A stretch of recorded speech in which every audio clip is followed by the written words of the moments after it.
हम लाते हैं top news, आपके फेवरेट टॉक शोज और अनलिमिटेड एंटरटेनमेंट सिर्फ यूट्यूब पर। अगर आपने अभी तक हमारा चैनल सब्सक्राइब नहीं किया तो अभी सब्सक्राइब करें और बेल आइकॉन को क्लिक करके हमारी लेटेस्ट वीडियोस के बारे में अपडेट जानें।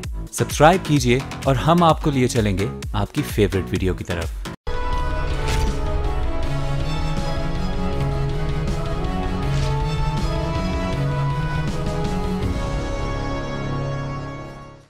बिस्मिल्लाहिर्रहमानिर्रहीम। अस्सलाम वालेकुम नाज़रीन, मैं हूँ आसमा शिराजी। प्रोग्राम है फैसला आपका। पंजाब के अंदर जो सियासत की सांप सीढ़ी है उसका खेल शुरू हो चुका है, लेकिन उससे पहले जो ज़ैनब का कत्ल था और ज़ैनब का जो कातिल है वो अभी तक गिरफ़्तार नहीं हो सका। पाकिस्तान के तमाम रियासती इदारे इस वक्त मिल के इन्वेस्टिगेशन कर रहे हैं, लेकिन 11 बच्चियों का कातिल आज़ाद है और किसी भी शिकंजे में नहीं आ रहा। किसकी नाकामी है, इसके ऊपर ज़रूर सवाल उठेगा।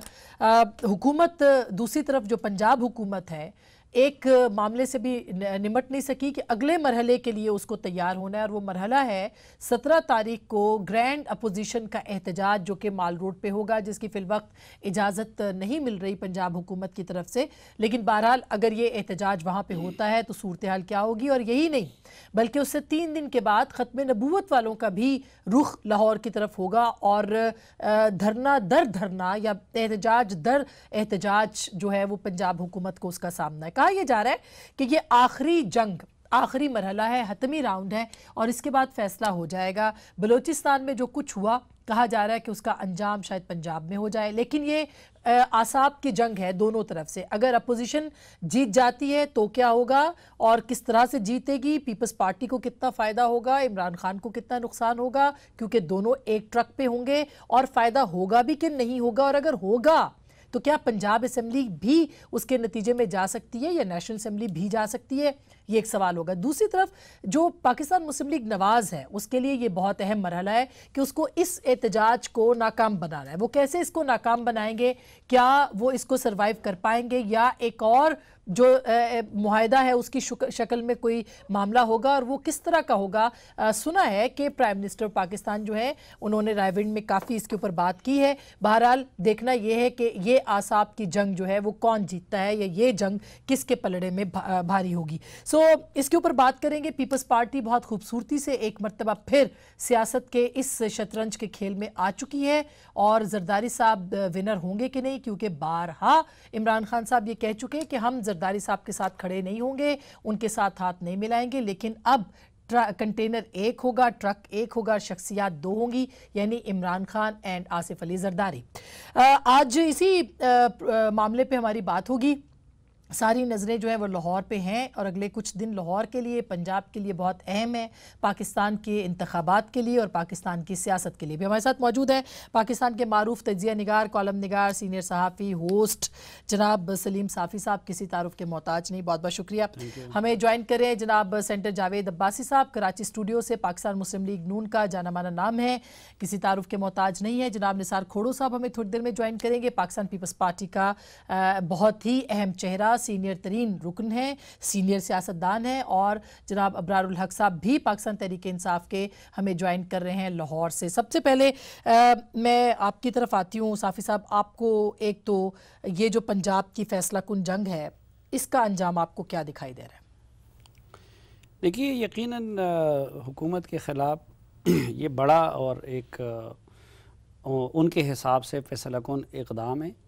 ज़ाहिरी बात है कि एक तो कादरी साहब इस तरह के धरनों के या ड्रामों के महारत भी काफ़ी हासिल कर चुके हैं, और दूसरी ज़ाहिरी बात है कि मुल्क की 2 बड़ी पार्टियां, एक पाकिस्तान तहरीक इंसाफ और दूसरी पाकिस्तान पीपल्स पार्टी, वो भी उनके साथ हैं।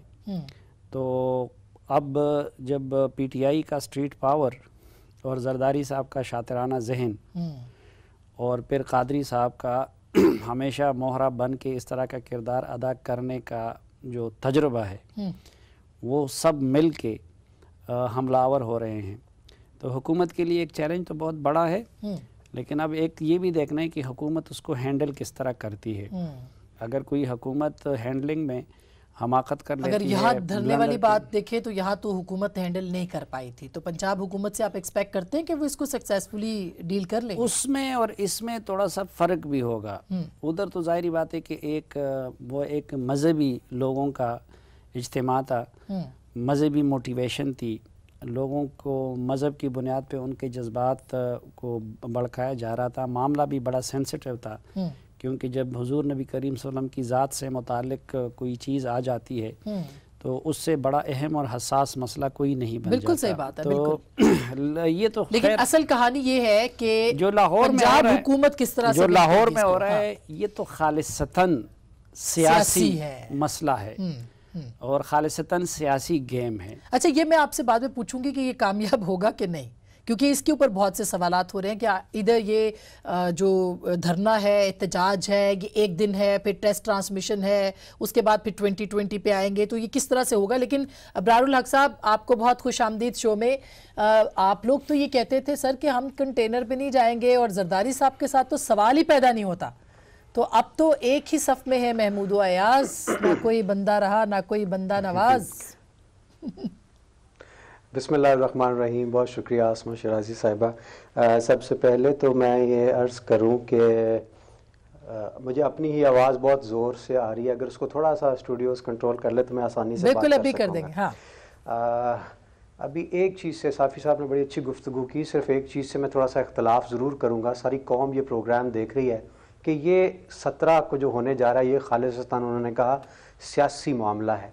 देखें, अगर तो इंसाफ के लिए लड़ना सियासी मामला है तो फिर ये है, लेकिन मैं समझता हूँ कि अनफॉर्चुनेटली इस मुल्क में हम सब जानते हैं कि रूल ऑफ लॉ नहीं रहा, कानून सब के लिए बराबर नहीं रहा, लोगों को मारा जाता रहा, फिर सारे मामलात को कारपेट के नीचे 4 साल के बाद सर जी, क्यों 4 साल के बाद और सानिया भी हुआ। हाँ, तो अगर ये सिलसिला जारी रहा आसमा जी, तो मुझे बताइए कि सियासतदान ही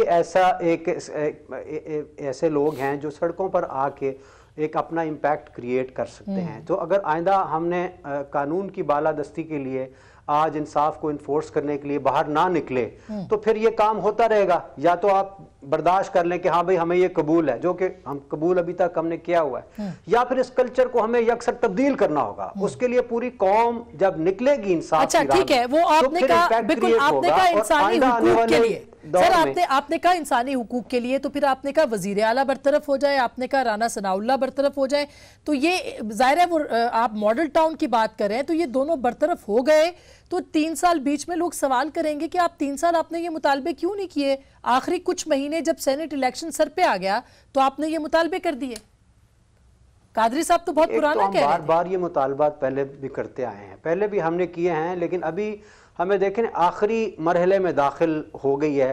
अनफॉर्चुनेटली ये सूरत हाल भी, जैनब का वाकया भी बिल्कुल सर पे खड़ा है, और हमें ये दिखाई देता है कि हुकूमत किसी कीमत पर इंसाफ देने के लिए तैयार नहीं है। 14 लोगों को मारा, अभी खुदा न खास्ता मुझे बताएं ये दोबारा हुकूमत में आ जाते हैं तो क्या ये सिलसिला इसी तरह से जारी रहेगा? गरीब की बच्ची इसी तरह से रेप होती रहेगी और एक आम आदमी इसी तरह पुलिस के हाथों मरता रहेगा? क्या हम उसकी इजाजत दे दें? ठीक है, लेकिन अबरार साहब वो गरीब की बच्चियां तो केपीके में भी बहुत रेप हुई है सर। डीआई खान वाला वाकया तो अभी तक ताजा है, वो तो अभी लोगों को नहीं भूला। वहां पे तो ब्रहना बच्ची को बाजार में परेड करवाई गई। वहां पे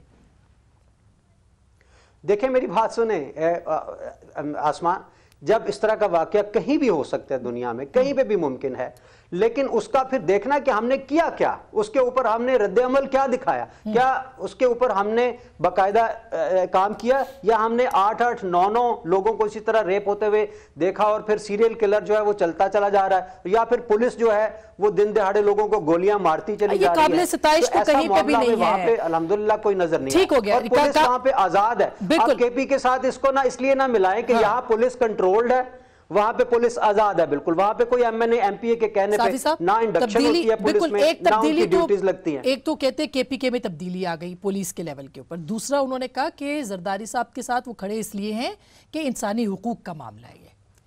चलो, अगर केपीके में तब्दीली आ भी गई है ना तो सिंध में तो नहीं आई ना, जो इनके साथ जरदारी साहब होंगे।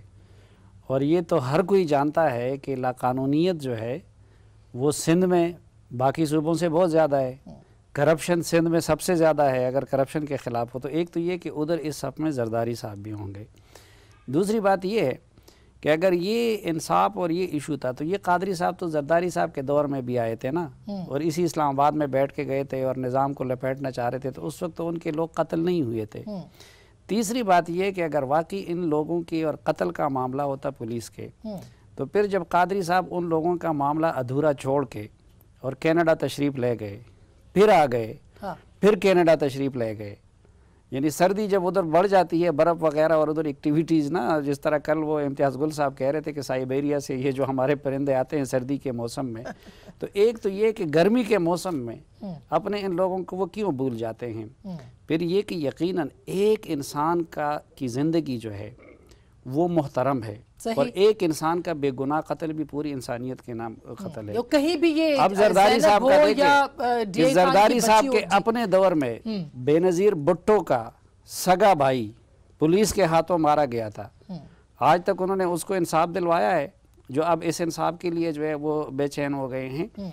फिर देखें, ये बात इब्रारुल हक साहब की बिल्कुल 100% दुरुस्त है कि इंसाफ पाकिस्तान में नहीं है, बिल्कुल, और इंसाफ के लिए हर बंदे को वो उठाना चाहिए आवाज़ उसकी, ठीक। लेकिन फिर देखे, अब ये ज़ैनब के मामले पे बड़ा जुल्म है, सबसे पहले पंजाब हुकूमत की नाकामी है, और क़यामत के दिन सबसे पहले शहबाज शरीफ से ही पूछा जाएगा उस सूबे के हुक्मरान होने के नाते। लेकिन उसी तरह सिंध में होने वाले वाक़े के लिए सबसे पहले जरदारी से पूछा जाएगा, और खैबर पख्तूनख्वा में होने वाले वाक़े के लिए सबसे पहले इमरान खान और परवेज़ खटक से पूछा जाएगा। आज आप देखें, आज मर्दान में इसी तरह एक बच्ची की लाश मिली है कैतों से, ज़ैनब की तरह, वो भी कम उम्र है। फिर जो आपने DI खान वाक़े का जिक्र किया, एक हवाले से वो बड़ा भयानक था। ये जिसने भी ये दरिंदगी और वहशत किया है, एक बच्ची को उठा के वो किसी चोरी चुपे, वो दिन दहाड़े लोगों की मौजूदगी में उस बच्ची को बराना करके घुमाया गया, बिल्कुल, उसकी वीडियो बनाई गई। अच्छा, फिर एक और चीज, उधर बंदा मालूम है, बंदा मालूम है, और वो बंदा जो है सजावल, जो ग्रुप का लीडर है, आज तक उसको गिरफ्तार नहीं किया जा सका, केपीके के अंदर आज। अच्छा, और फिर एक और इधर वो बड़ी बुरी बात थी, शहबाज शरीफ को दिन में जाना चाहिए था, लेकिन आज तक वजीर आला खैबर पख्तूनख्वा वहां में नहीं उस बच्ची के पास नहीं गए। इमरान खान साहब पहले भी कुर्ब जवाब में गए, आज भी करक वहां से चंद किलोमीटर के फासले, आज भी वो करक गए थे, उधर नहीं गए थे। अच्छा, तो ये जो अलमिया है ना इंसाफ का, अदम इंसाफ का, ये पूरे मुल्क के अंदर है। ब्रार साहब भी इससे बिल्कुल मुत्तफिक होंगे। लेकिन जावेद अब्बासी साहब, अब जबकि एक तरफ ज़ैनब का मामला हल नहीं हो सका, दूसरी तरफ धरनों का मौसम पंजाब के अंदर शुरू हो गए, पहले आपकी हुकूमत नहीं सही निमट सकी धरने को, अब कैसे निमटेगी? खत्मे नबूवत वाले भी आ रहे हैं, 17 को ग्रैंड अपोजिशन भी आपके खिलाफ खड़ी होगी वहां पे। बिस्मिल्लाहिर्रहमानिर्रहीम, बहुत शुक्रिया। देखिए, ये जो ज़ैनब वाला मामला है, ये जो इस तरह हमारी बच्चियों के साथ जो हुआ है पिछले कई सालों से मुसलसल हो रहा है, और अभी भी इस तरह के केसेस नज़र आए, ये बहुत ही सोचने का, और इस पर सबको बहुत ही ज़्यादा सारी सोसाइटी को है कि बैठ के सोचे कि हम किस तरफ जा रहे हैं। सर, सोचे नहीं करें भी, अभी तक हुकूमत नाकाम हो रही है, ये भी तो तस्लीम कीजिए कि पंजाब हुकूमत नाकाम हो गई है इस मामले के लिए। अगर आप पूरी बात करने देती तो फिर शायद मैं यही बात करने वाला था, लेकिन आप लोगों को अब शौक हो गया दरमियान में उधर बोलने का, तो फिर बात तो रह जाती है। ये नाकाम स्टेट की नाकामी भी है, हुकूमतों की भी कामयाबी है, और मैं समझता हूँ कि हम सबकी भी नाकामी है कि जो स्टेट और जो हुकूमतें अपनी बच्चियों को जो है महफूज ना रख सके, उनको प्रोटेक्शन ना दे सकें, और इस सोसाइटी से इस तरह के जो दरिंदे उनका खात्मा ना कर सके, तो ये हम सब के लिए बहुत बड़ा सवालिया निशान है, बहुत बड़ा सवाल है जिसको हमें एड्रेस करना है। लेकिन इसके लिए बहुत ही ज़्यादा सबको मिलकर इसके कंक्रीट स्टेप उठाने चाहिए। ये अगर किसी सोसाइटी में होगा तो इस सोसाइटी के सारे जितने भी लोग हैं उनके लिए भी सोचने का मौका है कि ये कौन लोग हैं जो इस तरह। ठीक हो गया, बिल्कुल आपकी बात दुरुस्त है। इसमें तो बिल्कुल हम मानते हैं कि जो हुकूमत है उसको इस वक्त सबसे ज्यादा इसी मसले का सामना है कि उनकी नाकामी हो रही है। सिर्फ हुकूमत नहीं, रियासती तमाम इदारे काम कर रहे हैं, लेकिन मुमकिन नहीं हो पा रहा उनके लिए पकड़ना। लेकिन सर, अब जो सियासी सूरत हाल हो रही है और अदलो इंसाफ की बिना पे ऑलरेडी पंजाब के अंदर अनरेस्ट है, आपको लगता है कि आप इस धरने को, इस एहतजाज को कंट्रोल कर पाएंगे? देखें जी, ये जो धरने इनकी अपने डायनामिक्स है, ये धरने ना किसी इंसाफ के लिए हो रहे हैं, ना इन धरना का मकसद है कि जो मॉडल टाउन में इंसिडेंट हुआ उसके ऊपर है। अब ये धरने सियासी अपने स्कोर जो है वो सेटल करने के लिए चीज़ें हो रही हैं। ये कुछ ही दिन पहले बलूचिस्तान में एक ऐसा मामला हुआ है, क्या इससे कोई बेहतरी आई है बलूचिस्तान के हालातों में? जो बलूचिस्तान हुकूमत एक स्टेबल थी, आज क्या आप समझती हैं कि अगले कुछ हफ्तों में वहाँ ज़्यादा स्टेबल हुकूमत आएगी? ये जो धरने इस्लामाबाद के अंदर हुए हैं, क्या इनसे कोई बड़ा फ़ायदा हुआ है? ये जब भी धरना होता है स्टेट का और स्टेट के इंस्टीट्यूशन का और नुकसान होता है। हाँ, हुकूमत का तो ज़रूर आप कह सकती हैं, लेकिन ये जो सारे लोग आज ताहिर कादरी साहब के पीछे जब चले गए हैं, ये 2014 में ये मामला हुआ था, उसके बाद रिपोर्ट आ गई है, ये मामला अदालत के अंदर है, अदालत के अंदर कोई जाना नहीं चाहता। हाँ। और अब ये किस तरफ हम जा रहे हैं कि हर एक कहता है कि मैं जोर के साथ, अपनी ताकत के साथ, मैं धरना देकर अपने मसाइल मंगाऊंगा और दूसरे को कहेंगे रिजाइन कर दें। ये मामला ये कौन इसको डिटरमिन करेगा कि अगर आज 1000 आदमी कराची निकल आए, 2000 कोयटा निकल आए, 4000 पेशावर निकल आए, तो क्या ये फैसले अब सड़कों पे होंगे? नहीं, क्या ये फैसले? लेकिन अब्बासी साहब ये भी तो बताइए ना कि ये आखिर अपोजिशन इकट्ठी हुई है, तो ये भी बताइए कि वो क्यों इकट्ठी हो गई सारी? जो एक दूसरे से बात नहीं करते थे, जो एक दूसरे का नाम नहीं सुनते थे, वो अब एक कंटेनर पर होंगे। तो ये भी तो आपका फेलियर है ना, इस वजह से वो सारे इकट्ठे हो गए। नहीं, हमारा फेलियर तो, हमारी अपनी नाकामियां जरूर अपनी जगह पर होंगी, लेकिन ये जो धरना है, ये इसके पीछे जो भी सोच है वो यही है कि सेनेट का इलेक्शन आने वाला है, सेनेट का इलेक्शन जो है उसको डिस्टर्ब किया जाए। वो मामलात आप भी जानती हैं, सलीम साफ़ी साहब बैठे हुए हैं और साथी दूसरे भी जानते हैं। और फिर अब ये इलेक्शन जो है 2018 इलेक्शन ईयर है, उसमें जाना चाहिए था। तो अगर ये धरना सिर्फ इसलिए किया जा रहा है कि आने वाले वक्त में सेनेट का इलेक्शन ना हो सके, इस मुल्क से जमहूरियत जो है वो अगर बहुत अच्छी नहीं भी है, तो अगर उसकी जड़ें भी मजबूत नहीं है तो उसको कमजोर किया जाए। अच्छा, आने वाला इलेक्शन डिस्टर्ब किया जाए तो ये फायदा किसको होगा? ये फायदा जमहूरी कुत्तों को होगा। ये सबसे ज्यादा सोचने की बात इमरान खान साहब और जरदारी साहब के लिए है कि कल अगर अल्लाह ना करे कोई ऐसा मामला हुआ कि जमहूरियत को नुकसान हुआ, तो ये अपने लोगों को क्या जवाब देंगे? नहीं, मगर अब्बासी साहब, ये सारी जमहूरियत की जिम्मेदारी सिर्फ अपोजिशन के ऊपर तो नहीं है ना, हुकूमत की भी जिम्मेदारी है कि वो किस तरह से। हुकूमत तो नहीं कह रही ना कि आप धरने दें, हम तो नहीं इनको कह रहे, हम कहते हैं कि इंसाफ अगर लेना है तो आप अदालतों में जाना पड़ेगा। ये खतरा मौजूद है कि जमहूरियत को खतरा इन धरनों से हो सकता है। भाई साहब, मैं छोटी सी ब्रेक लेती हूँ, ब्रेक के बाद हम इस पे बात करेंगे एंड आई होप के निसार खोड़ो साहब भी हमारे साथ होंगे। एक छोटी सी ब्रेक के बाद वापस आते हैं, हमारे साथ रहिएगा। वेलकम बैक नाजरीन, एक दफ़ा फिर हम आपको खुशामदीद कहते हैं और हमारे साथ मौजूद है निसार खोड़ो साहब भी। खोड़ो साहब, आपके पास ही सीधे आती हूँ। ब्रेक से पहले ये बात हो रही थी कि पीपल्स पार्टी का क्या रोल है ये जो पंजाब के अंदर धरना होने जा रहा है। सर, पीपल्स पार्टी के लिए तो विन विन सिचुएशन है। आप पंजाब में इन हो जाएंगे और अगर हुकूमत चली जाती है तो सहरा जरदारी साहब के सर जाएगा। देखें, इसमें विन विन की बात क्यों कर रही हैं? आपको विन विन, हमारी विन विन सिचुएशन पे किसी को क्यों बुरा लग रहा है? बात यह है कि ये तो हकीकत है कि 14 लोग मारे गए थे लाहौर में, मॉडल टाउन में, और स्टेट ने मारे थे। बच्चे भी मारे थे, औरतें भी मारी थी, जवान भी शहीद हुए थे। अब इस पर इंतजार भी हुआ, कोई बात नहीं बनी, कोर्ट तक मामला पहुंचा, रिपोर्ट बनी। 1 साल से 2 साल से मामला चल रहा था। हुकूमत की बेहिसी भी दिखाई देती है कि मामले को ठीक करने के लिए कुछ कदम नहीं उठाए गए। अब यहां तक बात आके पहुंची है कि जो कल्प्रिट थे, जिनकी ईमा पर यह सब कुछ हुआ, ठीक, उनके गले तक हाथ पहुंचाया जाए, उनसे कहा जाए कि तुम जवाब दो, सबकदोश हो जाओ और अपना नसीब पालो, अपने रास्ता पकड़ो। इसलिए हम उन लोगों के साथ जो मारे गए स्टेट के हाथों, ये इंसानी हमदर्दी भी है और ये मॉरल ग्राउंड्स पे भी है। वो सही बात हो गई खोड़ो साहब, वो तो आपकी बात दुरुस्त है कि ये इंसानी हमदर्दी, मगर सेनेट इलेक्शन से पहले क्यों? अब्बासी साहब का ये पॉइंट ऑफ व्यू है पीएमएलएन का कि ये आप इसलिए कर रहे हैं कि सेनेट इलेक्शन ना हो सके, हुकूमत डी रेल हो जाए, अर्ली इलेक्शन अनाउंस कर दे, बलोचिस्तान की तरह का खेल हो जाए दोबारा से। देखें, बात सुने, बलूचिस्तान में वजीर आला चेंज हुआ, असेंबली मौजूद है। कल को अगर शहबाज शरीफ चेंज होगा तो असेंबली मौजूद रहेगी। हमने असेंबली के खत्म करने की बात तो की नहीं है। असेंबली एक को भी वजीर आला चुन सकती है तो किसी और को भी चुन सकती है। अगर एक वजीर आला न रहा तो क्या हुआ? बलूचिस्तान भी तो चल रहा है ना, सिंध में भी तो एक वजीर आला चेंज हुआ और सिंध ही चल रहा है। बिल्कुल, KPK में भी ऐसा हो सकता है, पंजाब में भी ऐसा हो सकता है।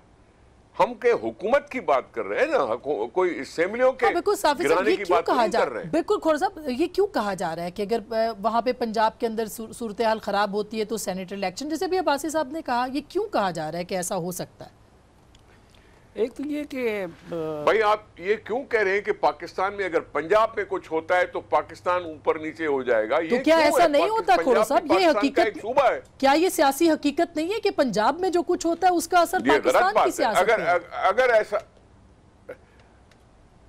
अगर ऐसा हुआ भी है तो गलत हुआ है। बिल्कुल गलत हुआ है, लेकिन होता तो है, हकीकत तो है। एहतिजाज की सर देखे, एक मिनट देखो, बात सुने, एक मिनट। बात है एहतिजाज की कि एहतिजाज में सारी पार्टियां इकट्ठी हो रही हैं मुस्लिम लीग के खिलाफ, और ये अलायंसेस, ये जद्दोजहद में शिरकत करना, ये होता है पाकिस्तान की सियासत में। MRD बनी, ARD बनी, GDA बनी, पता नहीं क्या क्या, ये सब कुछ होता है। ठीक, और ये इस तरह से एहतिजाज भी होते हैं। अब उस एहतिजाज में उसका कोई नतीजा निकले, और हमने इन्होंने डिमांड क्या की है कि वजीर आला और राना सनाउल्लाह इस्तीफा कर दें। ये इस्तीफा देने का मुतालबा तो मैंने भी किया था जब शुरू में ये किस्सा हुआ था। जब शुरू में ये किस्सा हुआ था तो मैंने कहा था भाई इनको इस्तीफा देनी चाहिए, उसके बाद इंक्वायरी जो है वो इम्पार्शियल हो सकेगी। नहीं दिया, अच्छा किस्सा चला। ठीक, अच्छा, मगर खोरो साहब, मैं एक सेकंड सर, जो आप बात कर रहे थे ना, वो आप ये बात हम क्यों समझते हैं कि पंजाब के अंदर कुछ हो गया तो पाकिस्तान की सियासत में तब्दीली आ जाएगी? आपको कामयाबी और नाकामी के कितने फीसद इसमें लग रहे हैं, और हो सकती है कामयाबी या नाकामी? एक तो ये कि इस पूरे मामले का जो सरगना है जनाब भाई, न कभी हम आउट थे, न कभी आपने कहा हम इन हो जाएंगे। मैं समझता हूँ हम तो आउट नहीं थे। हम असेंबली में भी मौजूद हैं, पंजाब असेंबली में मौजूद हैं हम। सर ये डिबेटेबल है, कहना हुआ कि जी हम इन सर हो इस पे बहस हो सकती है, सर इस पे बहस हो सकती है। नहीं, मैं साफी साहब से पूछ लेते हैं ये बात, वो कह रहे हैं हम तो इन थे। मैं समझता हूँ, और बलूचिस्तान में इन है, एक सीट भी नहीं है, मगर बलूचिस्तान में पीपल्स पार्टी इन हुई है। नहीं, जाहिर बात है, उनकी ये बात ठीक है कि सियासी जमातें और फिर पीपल्स पार्टी जैसी सियासी जमातें जिनकी इतनी लंबी हिस्ट्री हो, जिन्होंने कई मरतबा मुल्क को रूल किया हो, अभी भी एक सूबे में उनकी हुकूमत हो, तो सियासी हकीकतें जो है इसी तरह वक्ती उसमें जो है वो आउट नहीं हो जाती। पीपल्स पार्टी कल भी इन थी, आज भी इन है, फ्यूचर में भी इन रहेगी। जो दूसरे वाला मामला है, असल में एक तो इस पूरे मामले का जो सरगना है, जो लीडर है अल्लामा ताहिरुल क़ादरी साहब, उनके किरदार को देख के और हम कोई राय कायम कर सकेंगे ना। एक तो ये कि माजी में उन्होंने जो कुछ भी किया है वो हमेशा मिस्टीरियस उसके हामिल रहे, यानी उनकी जो क्रेडिबिलिटी है वो हमेशा उन्होंने जमहूरियत के ख़िलाफ़ साजिशें की हैं। उनकी आप पूरी ज़िंदगी देखिए किसी ज़माने में इसी, लेकिन अब तो वो नवाबज़ादा नसरुल्लाह खान के मुकाबले पे आ गए। मतलब नहीं, वो खुदा के लिए अब नवाबज़ादा नसरुल्लाह खान जैसे तो पीपल्स पार्टी ने कहा है भाई, ये तो ये कायरा साहब ने कहा, जरदारी साहब ने कहा, ये तो इस तरह है। मैं माफ़ी चाहता हूँ कि जिस तरह कोई कहे कि जरदारी साहब की शक्ल में पीपल्स पार्टी को दूसरे जुल्फ़िकार अली भुट्टो मिल गए, ये कहना कि जो है ताहिरुल क़ादरी की शक्ल में मुल्क को नवाबज़ादा नसरुल्लाह मिल गए। नवाबज़ादा नसरुल्लाह खान की सारी ज़िंदगी जमहूरियत की बालादस्ती के लिए गुजरी थी। इनकी सारी ज़िंदगी जमहूरियत के ख़िलाफ़ साजिशों में गुजरी है। मसलन ख़ुद निसार कोड़ो साहब की हुकूमत में जब वो आए थे, न तो उनके लोग कत्ल हुए थे, न कुछ और हुआ था। ये इसी यहाँ पे उन्होंने, और उस वक्त भी चाहते हैं रियासत बचाना चाहता हूँ, फ़लाँ करना चाहता हूँ, और आप ख़ुद पीपल्स पार्टी की क़यादत की वो क़ादरी साहब के बारे में वो निकाल दे। जी। दूसरा, इन लाशों के साथ भी ठीक क़ादरी साहब ने कभी कमिटमेंट शो नहीं की है।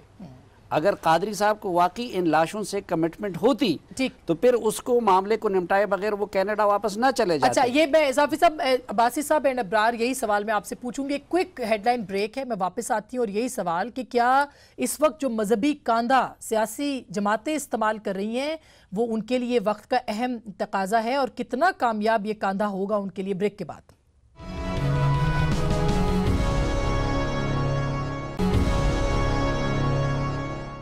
वेलकम बैक नाजरीन, एक दफ़ा फिर आपको खुशामदीद कहते हैं। क्या होने जा रहा है सियासत में पंजाब की और क्या फ़ायदा और नुकसान हो सकता है हुकूमत को और अपोजिशन को? अबरार, आपके ख्याल में आपके जो दो मुतालबे हैं राना सनाउल्लाह और वज़ीर आला पंजाब को हटाने का, आपके इस एहतजाज के बाद वो पूरे हो जाएंगे?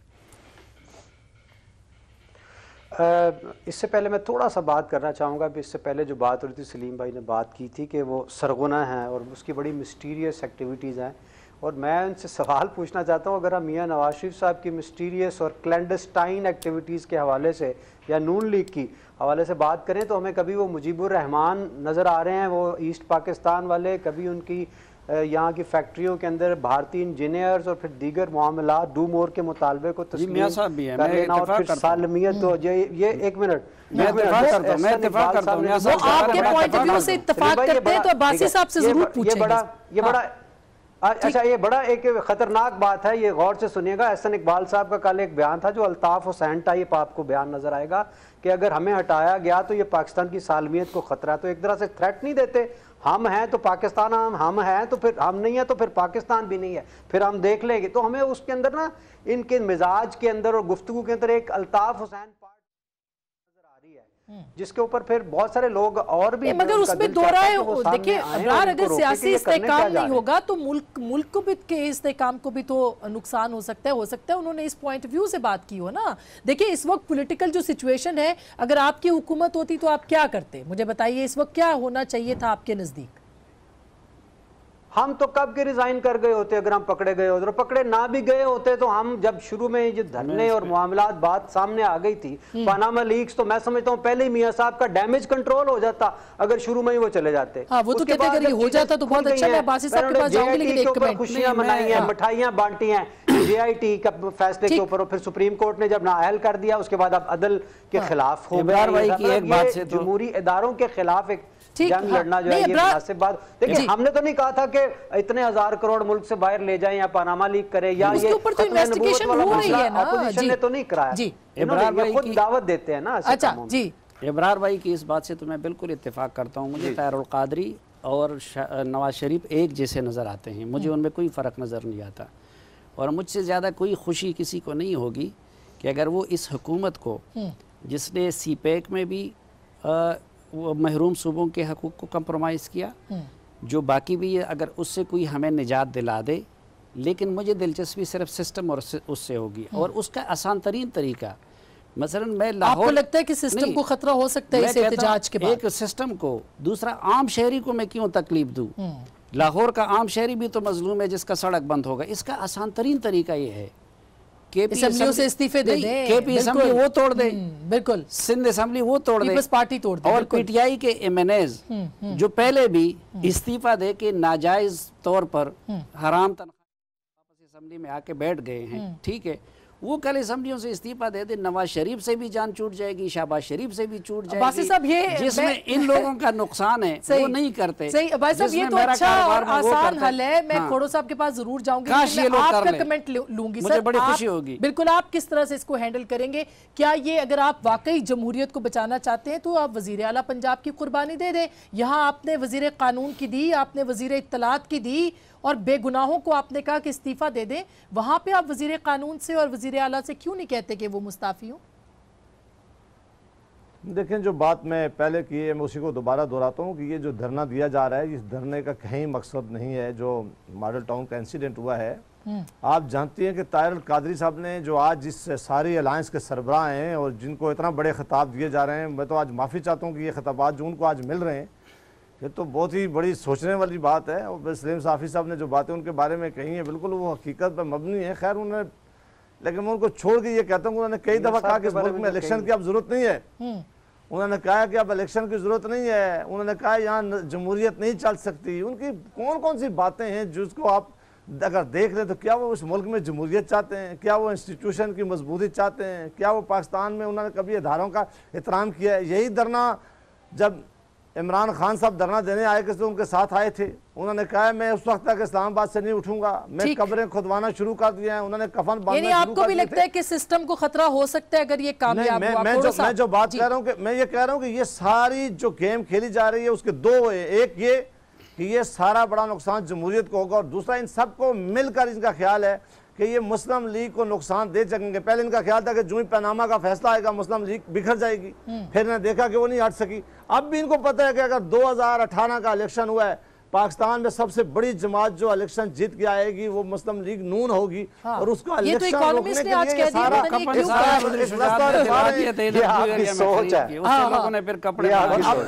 और फिर दूसरी बात जो खोड़ो साहब ने कही है कि कई इत्तेहाद बनते रहे, वो सारे इत्तेहाद बनते रहे थे जमहूरियत की बहाली के लिए, आइन की बहाली के लिए।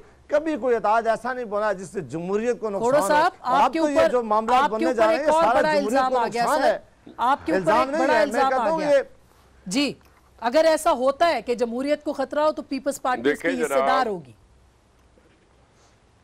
बात सुनिए जनाब, बात सुनिए। बहुत जज्बात में बहुत कुछ बोल रहे हैं। नवाज शरीफ की क्या बात करें, उसको तो मैं कहता हूं वो शॉर्ट टर्म मेमोरी लॉस है उसको।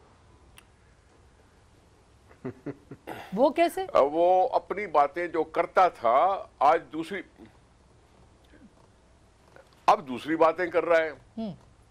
ये लंबी दास्तान है नवाज शरीफ पर। कभी आप गुफ्तगू करेंगे तो कच्चा चिट्ठा खोल के आपके पास रख देंगे। नवाज शरीफ ने अपनी पार्टी की बेइज्जती करवाई है। नवाज शरीफ ने अपने लोगों को धोखा दिया है। नवाज शरीफ ने सादिक और अमीन न रहकर पाकिस्तान को, अपनी पार्टी को, सबको बदनाम कर दिया। उसका लीडर अगर ऐसा है तो फिर मैं दूसरों के लिए क्या बोलूंगा। रही बात चट्टा यहाँ सबके हैं जी, यहाँ सबके हैं। अगर एक प्रोग्राम रखें वो कट्टे चट्टे सबके खोले जा सकते हैं। एक मिनट आप मैंने हाँ वो सबके कट्टे चट्टे हमें पता है, सारी चीजों का पता। हम नहीं चाहते थे ये बात। अब्बासी साहब मैं वापस आपके पास आ जाऊंगी, सुन ले जरा जी खोड़ो साहब।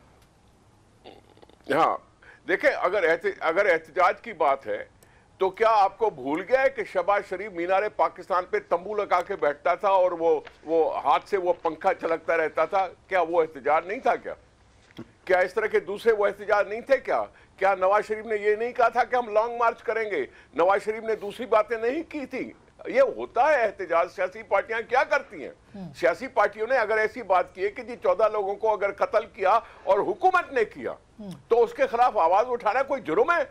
और उसके साथ अगर आसिफ अली जरदारी साहब आ जाते हैं तो क्या खराब बात है? नहीं, मगर खोड़ो साहब, वो ताहिरुल कादरी साहब जो जिनको कायरा साहब कहते थे कि ये गलत यहाँ पे आए हैं, जिनको जरदारी साहब कहते थे, आज उनको वो नवाबजादा नसरुल्लाह कह रहे हैं ना सर। यही तो सबसे बड़ा सवाल है। आप कैसे कादरी साहब को नवाबजादा नसरुल्लाह कह सकते हैं? बात सुने जी। देखें, मैंने कुछ नहीं कहा। मैंने ताहिरुल कादरी साहब को ताहिरुल कादरी ही कहना है। अल्लामा ताहिरुल कादरी साहब कहना दें मुझे। और वो खुद भी मान रहे हैं कि जी बड़े अदीब हैं और बहुत आलिम हैं, सब कुछ है अपनी जगह, उसमें कोई शुबा नहीं। लेकिन अगर ये इशू है जो 14 लोगों के मारे जाने का इशू है तो उस पर एहतजाज भी कर रहे हैं तो कोर्ट की रिपोर्ट के बाद कर रहे हैं, कोर्ट की रिपोर्ट के बाद कर रहे हैं। और ये 5 महीने इलेक्शन में हो या 1 साल इलेक्शन में हो, इशू तो लोगों का है ना। इशू तो उनका है कि जी हुकूमत ने ऐसे क्यों मारा लोगों को। स्टेट नहीं मार सकती, 2 ग्रुपों की लड़ाई नहीं थी ये। ठीक, ये 2 अब्रार आप कुछ कहना चाह रहे हैं? बिल्कुल आप ठीक, पॉइंट इज वेल टेकन। मैं सिर्फ मेरे ज़हन में सिर्फ एक चीज आ रही थी खोड़ू साहब, बस मैं एक दो जुमले सिर्फ बात करना चाहूंगा। आसमा, मेरे जहन में आपके अगले प्रोग्राम का एक टॉपिक आ रहा था, जो टॉपिक ये हो सकता है, अभी बात हो रही थी जमहूरियत को खतरे की, और ये एक बड़ा फैशन बन गया है कि हमारा प्रोसेस डीरेल है, जमहूरियत को बड़ा खतरा है। एक प्रोग्राम इस पे करें कि क्या हमारी जमहूरियत को खतरा है या हमारी इस जमहूरियत से हमारे मुल्क को खतरा है, इसकी आवाम को खतरा है, इसकी बेटियों की इज्जतों को खतरा है, इसके बच्चों के रोजगार को खतरा है। वो तो अगर जमहूरियत नहीं भी होगी तो भी खतरा तो रहा है। 78 में कराची के अंदर बुशरा जैदी के साथ हुआ, उस वक्त तो ज़ियाउल हक की हुकूमत थी। मतलब ये खतरा तो रहता है। इसमें जमहूरियत का क्या कसूर है? अगर आप माजरत के साथ जमहूरियत ना हो उसका मतलब यह है इदारों पे जो है इदारे आजाद नहीं है। तो इस जमहूरियत में क्या हमारे इदारे वो आपकी पॉइंट, वो आपका पॉइंट ठीक है, वो आपका पॉइंट ठीक है, लेकिन निजाम का क्या कसूर है सर? ठीक, अब्बासी साहब, निजाम को आप निजाम को कुछ नहीं कह। देखें, इस तरह के लोगों का इत्तेसाब होगा तो ये निजाम आगे चलेगा। मैं ये कह रहा हूँ। अच्छा, मैं क्विकली एक सवाल पूछ रहा हूँ खोड़ो साहब, अगर खोड़ो साहब आप चाहते हैं कि हुकूमत अपनी मुद्दत पूरी करे? आप चाहते हैं? इससे पूछा आपने? जी खोड़ो साहब, मैं आती हूँ भाई साहब आपके। जी, मैंने मैंने कहा असेंबलियां अपनी मुद्दत पूरी करें। अच्छा, हुकूमत बेशक